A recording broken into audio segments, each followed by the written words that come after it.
Hello friends, welcome back to the my new video guys and my YouTube channel guys. Today friends we are going to talk about guys notification ringtone how to set in Realme phone. Friends, you want to set your notification ringtone in your Realme phone, so how can you set guys your notification ringtone? Today I will show you in this video guys. So before starting video friends, first of all go and subscribe the channel guys, click the bell icon, like the video.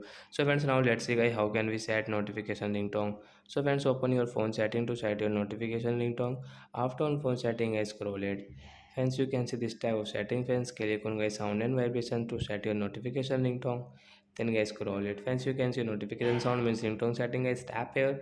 So every ringtone guys do you like guys you can set from here. Guys you can see guys there are many types of ringtone. So we will click on guys this joy ringtone example for. So we will tap here, and friends you can see notification ringtone will set into joy.